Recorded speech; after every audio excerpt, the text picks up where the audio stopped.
Good morning, everybody, and welcome back to my YouTube channel. I'm Priya, and I'm your yoga instructor, whether you're in a lockdown or not. Today, I'm going to talk about the importance of yoga in times of COVID 19 and why you must be doing yoga to boost your immune system.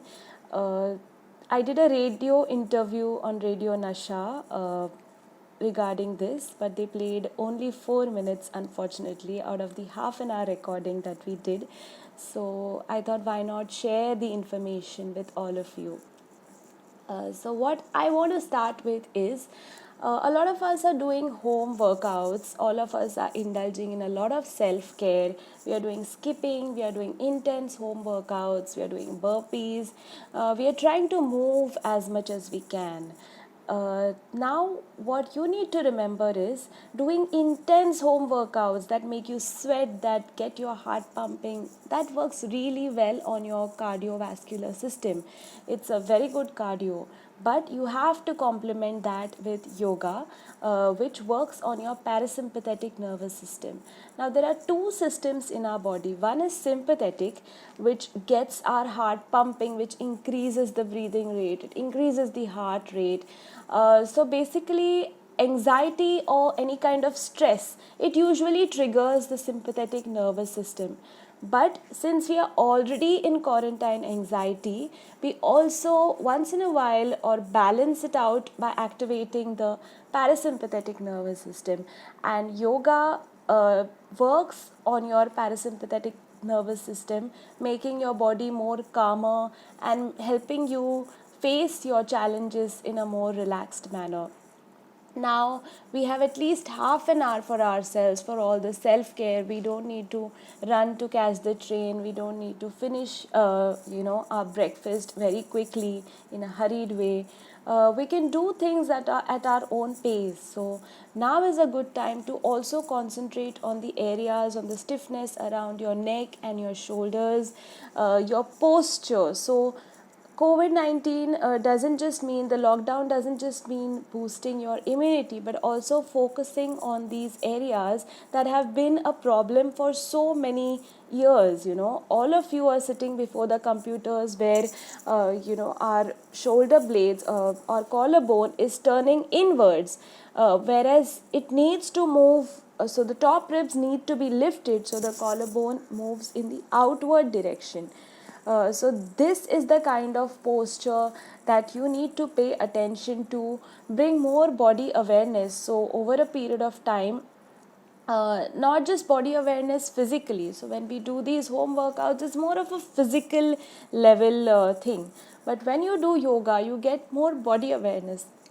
So over a period of time, your body will automatically start rejecting foods that you're not supposed to eat, or eating food with a sense of gratitude. And when you're eating, you're just eating, you're not doing anything else.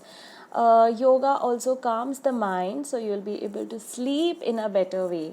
And that is why when I am taking my classes, a lot of them ask me, why don't you teach yoga from 8 to 9 in the night? Now that is the time when your system is supposed to slow down. You never see birds chirping in the middle of the night because they are fast asleep, and that is where you need to follow the nature's clock. You need to wake up with the sunrise. You need to eat your food, eat your lunch in the afternoon when the Chatharagni, the fire in your belly, is burning the brightest.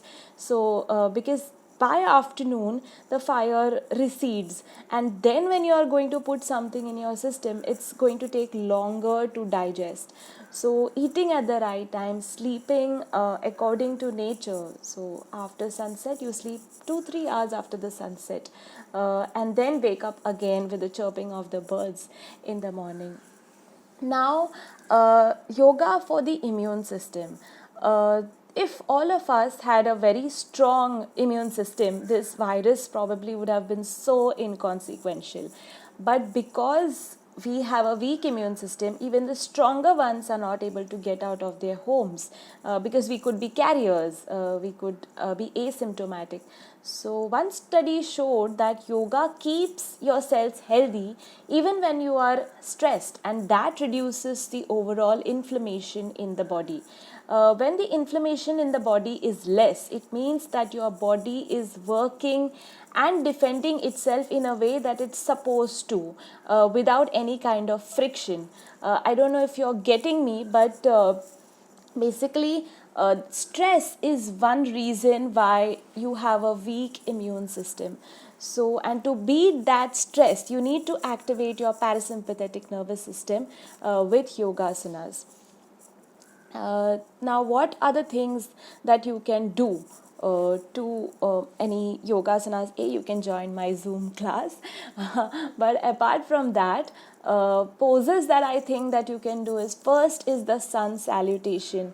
On my YouTube channel, there's a video of how to do the sun salutation right. But I think in the morning, when you wake up, when you drink some warm water, when you clear your bowels, and then you bow down before the sun, chanting its 12 different names, imbibing that energy into your system is definitely going to make you strong.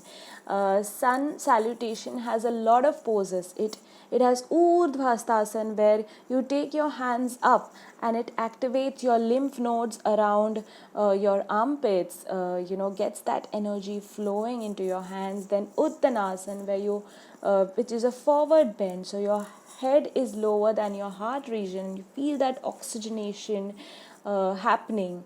Your body is becoming more calmer, and then you again take one leg back into Ashwa Sanchalan, take the head up. So it's kind of a back bend where you're activating your thymus gland, which is responsible for your immunity. Then again you go into the plank pose, which strengthens your core. Then the knees, chest, chin to the ground in Ashtangasana, where you are again working on your hands, your hand balance. Bhujangasana, which is a kind of a back bend. So it's a mix of these things, of forward bends, of backward bends, and that is really important to build your immune system. Forward bends bring the prana and blood flow to the sinuses, and that can definitely ease your congestion, but just check how intense or how deep the congestion is. Because sinuses and our mucous membranes are our body's first line of defense, so they need to be cleansed from time to time with poses like Adho Mukha Svanasana and Shavasana also, that soothe the nervous system. Back bends increase the flexibility in your spine. So like I said, all of us are sitting with our shoulders hunched over. We need to roll that skin back towards your sacral region and sit. So the frontal body is ascending and the back body is descending. That is how you need to sit.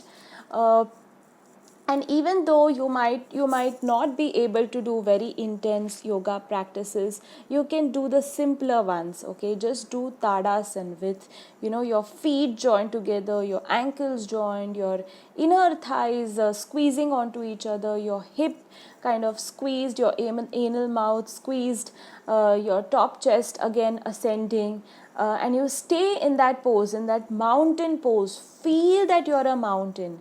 And then that steadiness that you will get in this pose, even doing that for 5-10 minutes and deep breathing in that pose, increasing your lung capacity, is going to have a very good impact on your lymphatic system and thereby your immune system. Secondly, what I also suggest you to do is doing a lot of twisting actions. Okay, so twisting actions not only release any incorrections that you might have done in the spine. It comes very naturally to us when we are just sitting working for too long. The next thing you do is you kind of twist, when you realize. So this is the body's automatic response to what you have been doing or working for too long. So try twisting poses. You can just sit in your chair and try to twist. As I've said in my earlier videos on twisting, they also help to flush the toxins from your system. The toxins that are there in our intestines, in our gut, They also help to have a very healthy gut, because if the food is not digested properly, it leads to a lot of built up of toxins, and these are the toxins that create infection. And when you compress and when you twist the stomach in a certain manner, it helps to facilitate your bowel movements. Okay, back bends, like I said, easy ones, just go for the mildest ones, Bhujangasana or Ashwasanchalan, like in Surya Namaskar. You can do Dhanurasana, Navasana, Shalabhasan. All these are back bends that you can be doing. These are like chest openers in a way, and they target our circulatory as well as our respiratory system. They activate the thymus gland. Now, the thymus gland is located at the center of our breastbone. It's a triangular shaped. It's in the shape of a pyramid, and it is supposed to be an immunity regulator for the body. Back bending helps us to access the thymus gland and build immunity. The last thing that you can do is inversions. Now, inversions doesn't necessarily mean you have to, go into Shirshasana or Sarvangasana. Of course, you can do all those things you can do a supported Sarvangasana, you can do a supported Shirshasana. It's definitely going to be more beneficial. But even if you can't, don't worry about it. You can just do your Uttanasana or Adhomukha Svanasana. They are inversions as well. Now, what inversions really do is they activate the lower portion of your alveoli. Alveoli are those tiny sacs in your lungs. So, when you do an inversion, you activate these sacs, and they also are heavy on your respiratory system. So, a lot of us, the first time we go into Shirshasana, we start breathing heavily like you're gonna die or something like that. Now, that is very, very normal. This is where you begin from, and then you work on controlling your breathing. Basically, it's like weight training for your lungs, with the abdominal organs pushing against your lungs and then your lungs resisting the pressure. And that is when you begin to activate that entire body. It's a lovely thing to experience if you haven't already. And when you breathe in this way, the lower lobes of the lungs are pushed to lift, and that kind of builds your respiratory system. Okay, now 5 things. If in the radio interview with RJ Ada, she'd ask me 5 things if you can tell us what we can do to boost our immune system. The first thing that I will definitely recommend back bends, also because back bends help you age, kind of very, very slowly. When you do a back bend, when you keep doing these chakrasana and dhanurasana, you begin to age slowly. That is the second benefit apart from building the immunity. Second, we do twistings. So when you twist, again, you're kind of getting the toxins out of your body. With twisting, you can couple forward bending. So because forward bending sometimes creates a strain on the lower back. So to combat that, we do a little bit of twisting here and there. Forward bending increases circulation in the abdominal organs, like I've already said, like in the spleen, liver. I can only think about the liver, spleen, liver, pancreas, kidneys, and then it improves the digestion and in turn the metabolism. Now, have you ever, after a hot shower, have you just switched on the cold setting, the cold shot, and you feel so rejuvenated? That is exactly what forward folds do to the body during a pretty intense flow. When my teacher is like, okay, now rest in Uttanasana, we just feel that cold vibrations, those cold sensations kind of engulfing our body. With the head below your heart, fresh oxygenated blood is rushing to your head and rejuvenating you for the next sequence. They also calm the mind, reduce anxiety, depression, insomnia, all these things. Third thing that I would like to include is pranayam. Now, pranayam should never be done by watching videos. So please be very, very careful, because they might have a negative impact if not done properly, because you're playing with the nadis in your body, and if they are not done right, then it might backfire. So make sure, even if you can't do pranayam, if you know, then you can do bhasrika and ujjayi to energize the body, and shitali and sitkari to calm the body down. If you don't know what these pranayams are, don't worry about it. Just keep breathing with your left nostril. So you close the right nostril with the right thumb, and just breathe in and breathe out with the left nostril. At the end of it all, it will reduce all that acidity, reduce all that anxiety, and calm the body down, because your left nostril is your Chandra Nadi, or it's supposed to have the qualities of the moon, and the moon is a cool one. So make sure you're breathing with your left nostril, or maybe in the night you can try sleeping on your right side, so the left nostril is automatically activated. Anulom Vilom, if you can, alternate nostril breathing to balance it out. The last thing that you can try, if you just cannot do pranayam, try deep breathing. Take the breath in, fill that belly, fill those lungs with air. Hold that breath in, retain that breath inside the body for as long as you can, 5 seconds, 10 seconds. This will help to build your lungs, build that strength in your lungs. There is a better supply of oxygen to your lungs, your muscles, and all the systems in your body. So the oxygen is the food, so the better supply, all the systems are nourished in a better manner. You see, people living in high altitudes, they already have a very strong lung capacity. Their systems are much stronger, because the lack of oxygen has taught them to cope with the lack of oxygen. The lack of oxygen. With the lack of oxygen, the system has developed itself to cope with it. So this is something that you need to remember. Okay, so that is 1, 2, 3, 4. Okay, I'm just going to add 2 more. Jalaneti, if you can. Jalaneti is where you have the neti pot. Now you can probably order it on Amazon, or if you already have it, fill it with lukewarm salt water, very, very lukewarm. Okay, don't make it boiling hot, otherwise your nose will burn.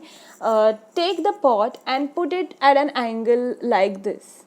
Okay, at an angle like this, and make sure your mouth is open, and let the water just flow into the cavities and come out from so through your right, and then after cleansing your sinuses, out through your left side, and then repeat on the other side. If the nose is too clogged, then you might want to just clear it first and then try this. But if you have a very mild cold, this will kind of sanitize it from within. So Jalaneti is something that you can definitely do. Keep drinking warm water. And the last one, of course, the food. So no matter how much yoga you do, if you're eating junk, if you're eating non-vegetarian food, I'm sorry to say that, but yes, non-veg food has toxins, and it also contains 80% of the antibiotics in the world is injected into chickens. I don't want to go there right now, but try to have a natural, wholesome, organic food, live foods, okay, food that sprout when they are sown into the soil or the nearest to that. So wheat flour, ragi flour, make your laddus. I keep posting recipes on my stories on and off, so you can follow that.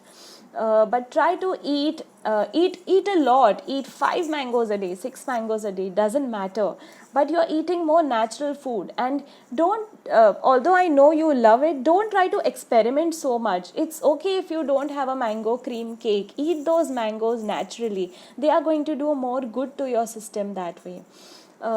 That, and keep that cardio going. So if you're doing a lot of weight training at home, it's okay, keep doing that, but make sure you follow it up with at least 20 minutes of yoga to calm that sympathetic system down and let the parasympathetic system take over. Don't confuse immunity with big rock like muscles. So just because you have rock like muscles doesn't mean you don't have a compromised immunity. Okay, so make sure you're sleeping well, make sure you're eating well, make sure you're doing yoga. I still have my Zoom classes going on. In case you want to hop in and practice with me, you're most welcome. So that was it. These were the things that I had said in the interview, and they were not covered because of the time constriction. Uh, so yeah, have a great day, have a great weekend, and from tomorrow onwards, start building your immunity and pay attention to yourself, because that is what self-care is really about.